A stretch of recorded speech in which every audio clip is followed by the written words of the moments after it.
Aloha everybody, welcome back to another video. As you can see, today we're currently live as usual and we're going to be doing, finally, a GB12 dungeon video. A video to help you get through this dungeon and understand the dungeon a little bit more. If you're watching here live from Twitch, go ahead and say hello to your future self on YouTube.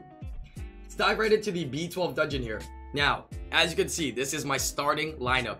I decided to build units again, right? Or reuse units that were used back in the day. One of the biggest issues with players trying to get into GB12, you're trying to use the same speed teams, the same runes, the same units as B10.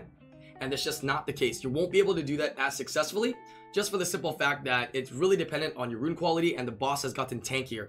The boss is confirmed to have gotten tankier and the boss is confirmed to have gotten more resistance. Right now, before the threshold was usually around like a 30-40% accuracy would be good. Now for units that really need to land the debuffs, you really want to have a higher amount of accuracy. You're looking like around 60% or so of accuracy is a lot more viable and a lot more feasible. So with this team here, very basic. I'm taking it back old school, right? We're taking a flashback. We're taking a step back, yeah, to the old school teams, using a little bit more of a free-to-play units type of team that I have here. So as you can see, I've busted out the Varel. I've always been an advocate of Varel. I mean, a lot of people don't like him. A lot of people said he sucks. I can't fully agree, but I will say that, you know, Varel lost his amazing appeal from back in the day when he was first released. But I think for Giants, especially if you have Varel, this Giants Varel is very, very good. One of the main components of Giants that you really want to, or the main strategies and tactics that you want to really look into is making sure you are not defense broken. Let's go to break down what the boss does here. So the boss basically hits really hard. The boss, whenever it's his turn, he hits really hard, right? An AoE like stun or an AoE like massive damage that also does attack speed slow. But every 7 hits that you do on the boss, he will revenge you. Yeah, and on top of that, he has these 2 towers that help boost him and help to make your runs fail, right? The towers do a variety of different things. One of the towers does a defense break on your entire team, and the other tower gives an attack buff. Both can be very, very deadly, right? Giving the boss more damage and having yourself with not a lot of defense, because your defense broken could literally wipe your entire team. But if you focus on countering that strat that the boss has and having yourself have immunity from Fran and Varel to cleanse any defense break, if you don't have immunity from Fran, you should have a very, very safe team, right? As you can see, the times can vary, right? The times are not going to be as quick as you're used to with like 30-second teams and under 1-minute teams. But I think that is very important for players to understand. Getting into this dungeon is the most important thing. Getting into this dungeon is really, really important. Rather than doing a really fast, like 1-minute GB10, right, back in the day, now, or back when, you know, before the B12s, getting into a B12 and even being at, let's say your rune quality, your glory towers, your stats are lower than what I have here, or you want to make a safer team than what I have here.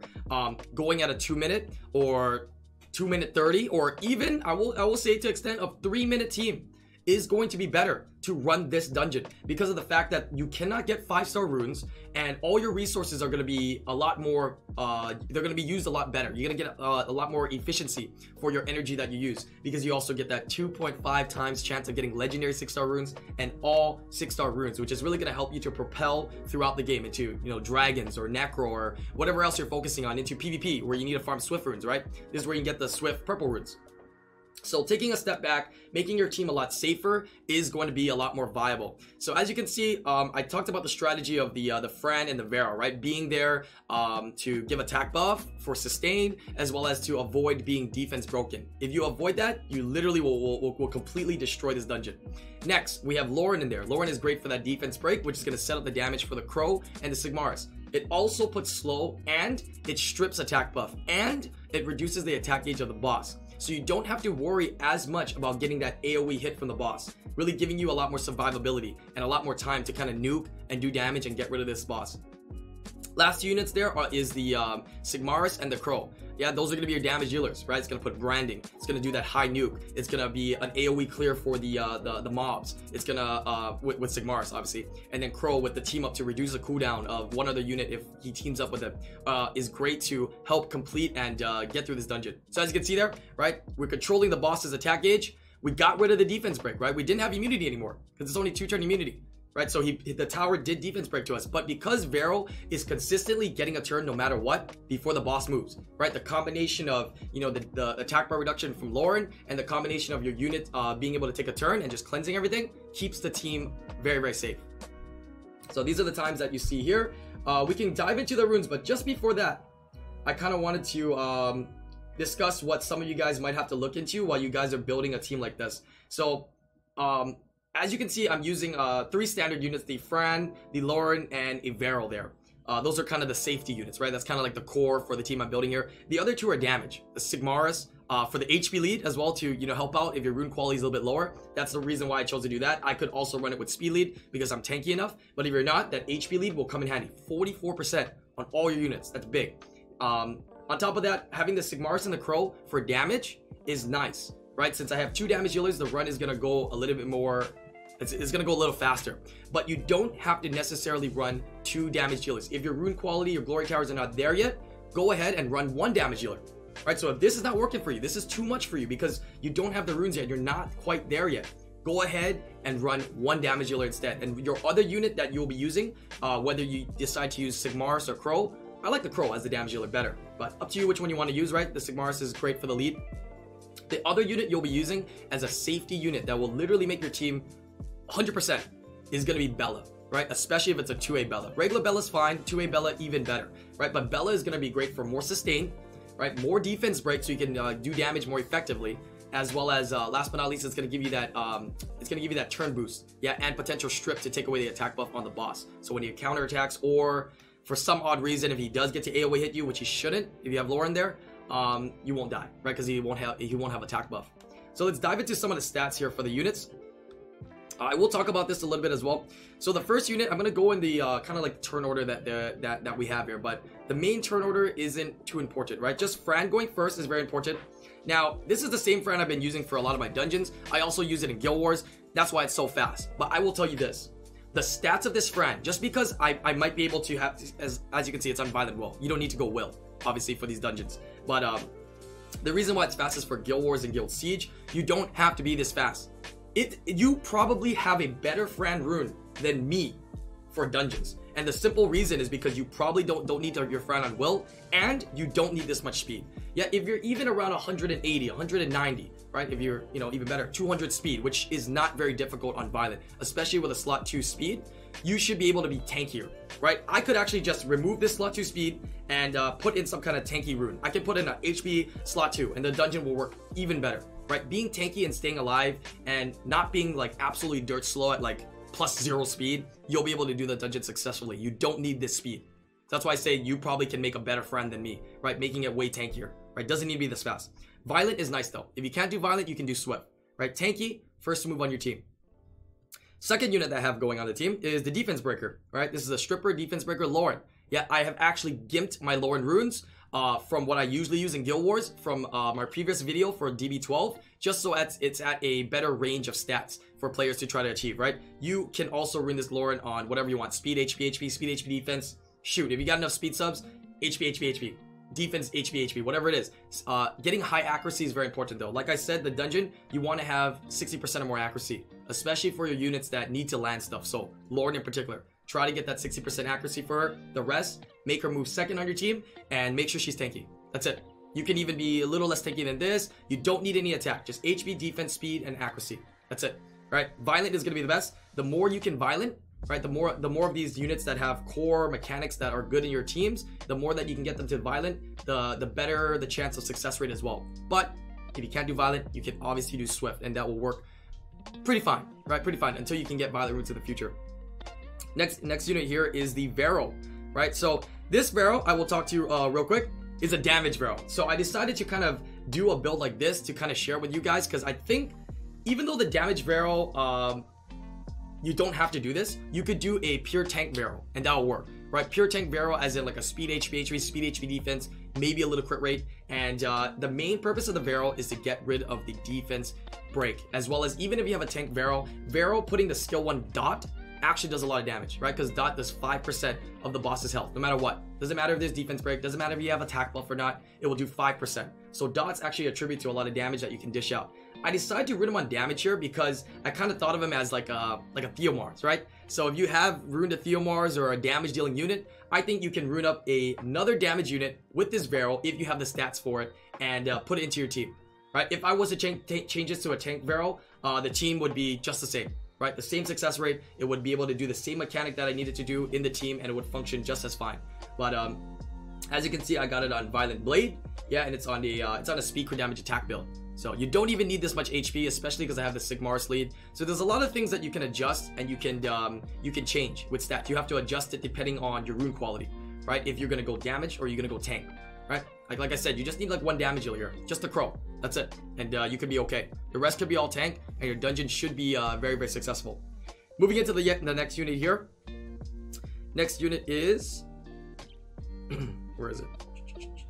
Is it Crow? I think Crow goes next. Okay, Crow. Yeah, Crow goes next here, I believe. Maybe Sigmar's goes next. It doesn't matter. They're just the last two to move. Crow's on a rage focus build. I decided to put him on focus just so I can get a little bit more accuracy, maybe for defense break or brand. But ideally, you can go blade. You can go whatever you want. He's on rage, right? Just damage build. Standard damage build. Standard speed, not too slow. I think, plus, I don't know what the threshold is. It's like 150, 160. I decided to just try to get it to like 160-ish. Yeah, I have mine at 168, but 160-ish speed, attack crit damage attack, or speed crit damage attack on rage. You can also go fatal. You can also go swift, right? Keep in mind the stats are the most important. Trying to get as much stats with the runes you have is the most important. Don't push yourself to go for a certain set just because you're trying to complete that set, right? You might have a better swift set than a fatal set. Go swift. Right, attack crit damage attack on your Crow, Swift is fine, right? You get that speed from the Swift set, and then the rest you just have like attack stats will work just fine, right? Don't make him too squishy. Make sure he has a little bit of health, and make sure he's a damage build, right? Very, very standard build for damage. Last unit here is Sigmar's. Yeah, he's on a Fatal Blade. You can go triple Blade, like I said, Swift Blade. You can maybe you don't want to go Swift because low base speed here, but you can go Fatal, you can go Rage, you can go triple Blade, whatever it is. Yeah, make sure you got a good amount of attack. Make sure she's not too squishy. That's kind of difficult because of the low base HP. Good crit rate, good crit damage. Right? Good crit rate to me is like over 70%. Right? Ideally, you want to shoot for more, but over 70% is good. So I'll go ahead and run the dungeon one more time for you here. As you can see, right? Giants is very flexible. Right? You can change things out. The mechanic of Giants is very, very simple. Like I said, if you're doing the slower teams, you just want to avoid defense break. If you can avoid that defense break from the boss, you're good to go. Right? I don't care what you bring in. Right? You can bring some kind of other immunity unit in. You can bring something else for attack buff. You can bring Hrolsveg. You can bring Orochi. You can bring, there's so many different units you can bring. You can bring your Yen if you have a Yen build. You can bring Yen in here. You can bring Second Awakened Ramahan. You can go old school. You can build a Shannon. I've heard people building Shannon and it working really well. You can go old school and you can go Megan, right? Things, the team comp synergy is what's most important, right? Bringing in enough sustain, bringing in the mechanic to avoid the defense break, and you're good to go, right? And depending on your rune quality, that's when you can start slotting in more damage dealers, right? That's how, speed teams are slowly built. Right, so I could slowly take out maybe Lauren in here. I can put in maybe another damage dealer, right? I can slowly take out units and start putting in more and more damage dealers. And eventually, right, when your rune quality gets better and people figure out the most optimal damage dealers for this dungeon, you'll probably see speed teams once again, right? And speed teams will definitely consist of, multiple defense breakers with attack buff at the beginning and then nukers right at the end, just to nuke the boss straight away. So we'll get some speed teams in the future, but really focusing and doing this dungeon with a high success rate and just doing this dungeon is really important. So try your best to get out of the mentality of a speed run and get into the mentality of being able to just do the run, and doing it effectively is the most important. Yeah, it's definitely the most important. If you got those, blue 5-star runes, if you got those 5-star runes that you're trying to upgrade, this dungeon will do it. All the B12 dungeons are really, really going to do it for you, and it's going to really, really help you out to get that rune quality higher. So really watch your dungeon runs as well, right? Like, let's take for example here, that my Crow died. Could be a one-off thing, but I'm going to watch that. I'm going to keep that in mind, right? That the Crow died. Right now, it died almost at the end, so I knew I was going to kill the boss. But you got to watch your dungeons, right? See what's dying. See what's too squishy. See what's not landing. Maybe you need that accuracy. Maybe you don't have 60% accuracy on your Lauren, right? Really monitor the turn rotation and when your units move and if that turn order makes sense, right? And continue to do your glory towers, power those up, and good luck with the dungeon. Yeah, good luck to you all. Turn order may be wrong. Turn order might be wrong. Turn order is very important for dungeons. Very, very important. Since your friend is plus 200 speed, you actually lap on wave, which makes you not get one shot. That's not necessarily true. The reason why I'm lapping Marty is because of the simple fact that Fran attack bar reduces and Lauren attack bar reduces. So I actually don't get one shot by the wave. Not because my Fran is lapping. Because if you notice, everything on my team is lapping. We'll do the dungeon one more time for you to see. The main component there to not get lapped so that I can do enough damage is the Lauren and the Fran S1. Yeah, are the key components. It's not because I have it on 200 speed. Like I said, I could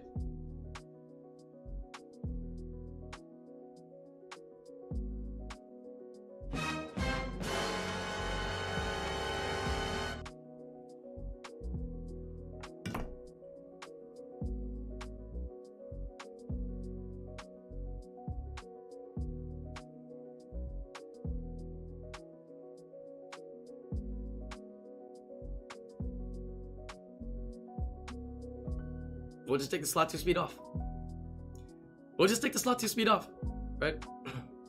No, it was a complaint before. We made like I forgot which video. We made another video before, and people were like, oh my god, that unit is so fast, right? How am I ever gonna ruin my unit like that? Right? That is a key like a key factor or alert to me that the person that says that, like in that other video that I made, doesn't have any idea what they're talking about dungeons, right? Doesn't have any idea what they're talking about, right? You don't need to. I think it would be absolutely absurd if you needed 250 speed on Violet for these dungeons. Okay, your dungeons is not important for speed. Speed for the dungeons need to be a certain threshold. Once you get that speed, you're good. You're good, right? It's not like PvP. Right, PvE is very simple. It's all mostly revolved around your stats. It's mostly revolved around your stats.